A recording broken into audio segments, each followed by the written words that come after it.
మన ప్రభు అయిన యేసుక్రీస్తు నామములో మీ అందరికీ శుభములు తెలియజేయచ్చు ఉన్నాను. ప్రియ దైవజనమా, షారోన్ మన్నాలో భాగముగా ఈ దినం మరొక వాక్య భాగమును ధ్యానించుకుందాము.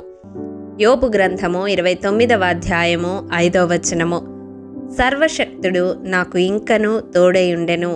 ప్రియ దైవజనమా, 29వ అధ్యాయములో దాదాపు 11 వచనాలు మనము ధ్యానిస్తే దేవుడు తనకు తోడుగా ఉన్నప్పుడు తన జీవితము ఎలాగుండినదో యోబు తెలియజేస్తూ ఉన్నాడు. దేవుని తోడు అతనికి ఉండడం వలన అతని మీద దేవుని సన్నిధి కాంతి నిలిచి ఉంది. అతను చేయనదంతయు సఫలమైనది. తన చుట్టూ ఉన్నవారి మధ్య అతను ఘనతను పొందుకున్నాడు. మంచి సాక్ష్య జీవితాన్ని కలిగి ఉన్నాడు. అతని సంతానము క్షేమ స్థితిలో ఉన్నారు. ప్రియ దైవజనమా, దేవుడు యోబును కాపాడుచుండిన దినాలలో ఈ రీతిగా ఉన్నానని చెప్తూ ఉన్నాడు. దేవుడు మనకు తోడుగా ఉండి ఆయన కాపుదలలో మనము ఉంటే ఈ అనుభవాలన్నిటినీ మనము కూడా కలిగి ఉంటాము. ఒకవేళ పరిస్థితులు తలక్రిందులైనా యోబు వలె తిరిగి క్షేమస్థితిని, రెండంతల ఆశీర్వాదమును పొందుకుంటాము. ప్రియ దైవజనమా, ఎందుకంటే ఆయన తేజము వలన, ఆయన సన్నిధి కాంతి వలన చీకటి కమ్మిన జీవితాలు తిరిగి వెలిగింపబడతాయి. ఈ వాక్యము వింటున్న ప్రియ సహోదరుడా, సహోదరి, నీ జీవితము చీకటిమయమైపోయి ఉన్నదా? నీ ఎదుట ఏ ద్వారము తెరవబడడం లేదా? నీవు చేసిన ఏ ప్రయత్నము సఫలము కావడం లేదా? ఘనతకు బదులుగా అవమానమును ఎదుర్కొంటూ ఉన్నావా? నీ సాక్ష్య జీవితాన్ని కోల్పోయి ఉన్నావా? నీ సంతానము క్షేమస్థితిలో లేదు అని చింతిస్తూ ఉన్నావా? అయితే వీటన్నిటికీ కారణము దేవుని తోడు నీవు కోల్పోవడమే. ఈ సంవత్సరాంతములో దేవుడు యోబు జీవితం ద్వారా మనలను హెచ్చరిస్తూ ఉన్నాడు. ఆయన తోడు మనము కలిగి ఉంటేనే ఈ యోబు రుచి చూచిన అనుభవాలను మన జీవితంలో చూడగలము. కాబట్టి ఈ దినం దేవుని కృపాసనము చెంత చేరి, దేవా నీ సన్నిధిని మాకు తోడుగా ఉంచు అని వేడుకుందాము. ఎప్పుడు దేవుని తోడును కోల్పోతామో తెలుసా?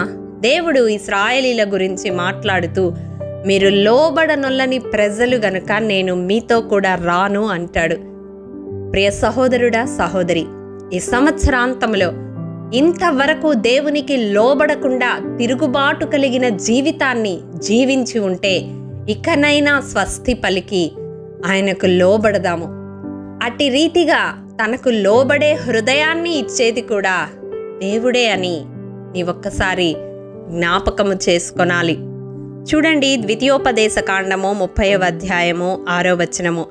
మరియు నీవు బ్రతుకుటకై నీ పూర్ణ హృదయముతోనూ నీ పూర్ణ ఆత్మతోనూ నీ దేవుడైన యెహోవాను ప్రేమించునట్లు నీ దేవుడైన యెహోవా తనకు లోబడుటకు నీ హృదయమునకు నీ సంతతి వారి హృదయమునకు సున్నతి చేయును. అవును, లోబడే హృదయాన్ని ఇచ్చేది కూడా దేవుడే. కాబట్టి ఆయన చెంత మోకరిల్లి లోబడని మన స్థితిని, తిరుగుబాటు చేసే స్థితిని, అవిధేయత స్థితిని ఒప్పుకొని విడిచిపెడదాము. ఆయనకు లోబడే బిడ్డలుగా జీవించడానికి ఒక బలమైన తీర్మానము తీసుకుందాము.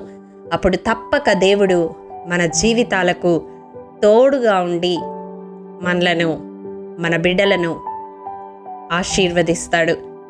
ఈ లోకములో ఏమున్నా లేకున్నా దేవుని తోడు కలిగి ఉంటే అన్నీ ఉన్నట్టే. వింటున్నారా ప్రియ దైవజనమా?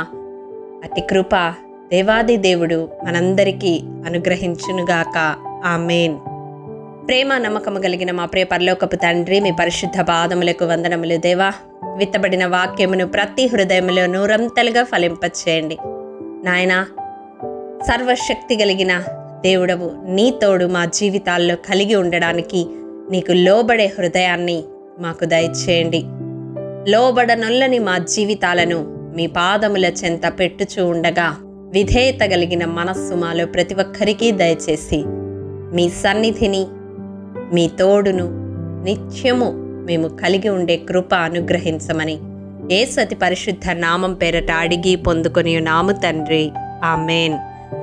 ప్రియ దైవజనమా, అనుదినము షారోన్ మన్నా ద్వారా అడగబడుచున్న నెంబర్ ఇన్ బైబిల్ క్విజ్ ప్రశ్నలకు సమాధానములు ప్రతి నెల మొదటి వారము కామెంట్ బాక్స్లో పోస్ట్ చేయబడతాయి. కాబట్టి గమనించి మీకు తెలియని ప్రశ్నలకు సమాధానములు తెలుసుకొనగలరని ప్రభు పేరట మనవి చేయుచూ ఉన్నాము. ప్రియ దైవజనమా, ఈ దినం నెంబర్ ఇన్ బైబిల్ క్విజ్ ప్రశ్న: నరుడు దేవునితో వ్యాజ్యమాడగోరిన ఎడల 1000 ప్రశ్నలలో ఒకదానికైనను వాడు ఉత్తరమియలేడు అని పలికినది పరిశుద్ధ గ్రంథములో ఎవరు? మీ సమాధానం మాకు తెలియజేస్తారు కదూ. ప్రభు కృప మనందరికీ తోడైండునుగాక. ఆమేన్.